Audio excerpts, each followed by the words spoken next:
Florida. Mr. Desantis is recognized.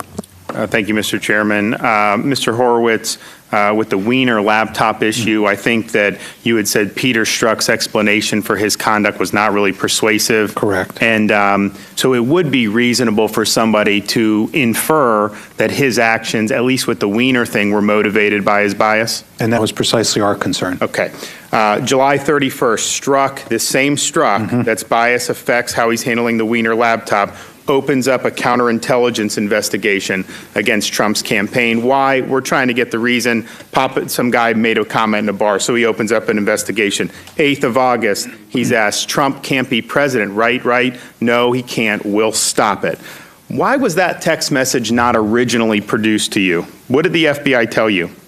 So what appears happened is that its collection mechanism, the program it used, was not collecting all the text messages. But you had every other text message from that day, correct?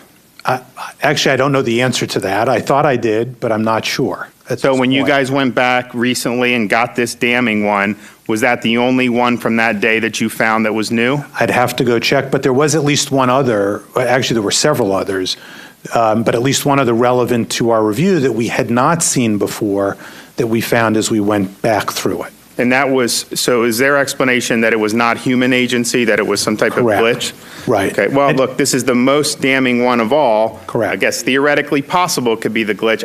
I need an explanation for that. Now, the 16th of August, the infamous insurance policy text message. They have a scenario thrown out in Andrew McCabe's office that Trump can't win. Strzok says, no, we can't take that risk. We need an insurance policy.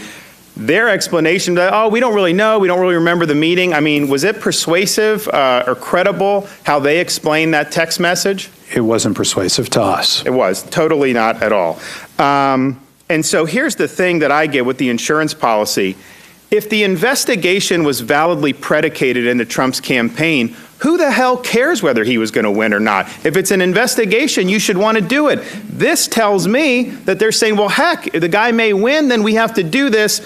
Peter Strzok, the same guy, said, we'll stop him, who opened this up on the 31st of July based off some errant comment in the bar. This stinks to high heaven. Let me ask you this. The 3 other FBI agents who you're not naming, you said because they're involved in counterintelligence, correct?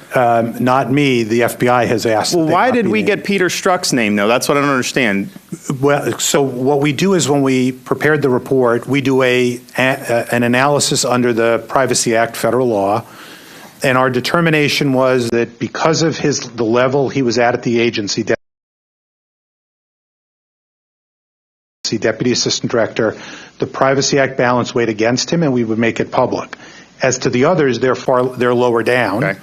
Now, the balance went the other way. 2 of the 3 had worked for Mueller. Is that That's my understanding. Do they still work for Mueller? That's my understanding is no. Okay, so they both, did they get removed because of bias? I believe at least one of them, and I can double check this, was removed after we alerted again the special counsel to the text messages. It may have been both of them, but I think it was one. Is it fair to say that your investigation identified a culture of leaking in the FBI? That's precisely what we say here and is a very big concern. Okay.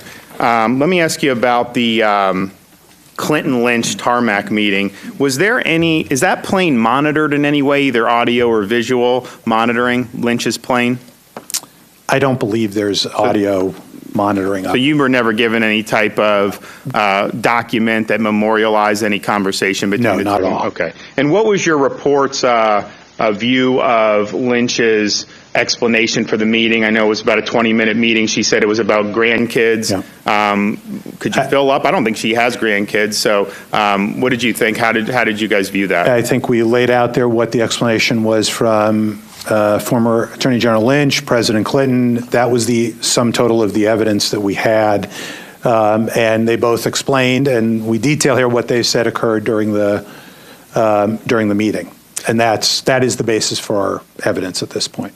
Comey in his statements to you guys said that there was, they were grappling with the Hillary stuff. There's no evidence of willfulness. But was there any doubt that Hillary intended to create a separate server? I mean, that was done willfully, correct? Yeah, that was never the question. Okay, so the question is, if you take a willful action and there are certain consequences that are reasonably foreseeable. I mean, there's certainly aspects of the law where you would be held liable for that. So you're setting up a parallel system, knowing you're going to conduct the main business of Secretary of State, one of the most sensitive positions in our government. The idea that Comey's acting like, oh, there was just no willfulness here, I didn't really find his explanation credible. I know you guys have looked at it, but I just wanted to put that on the record. I'm out of time, so I'll yield back.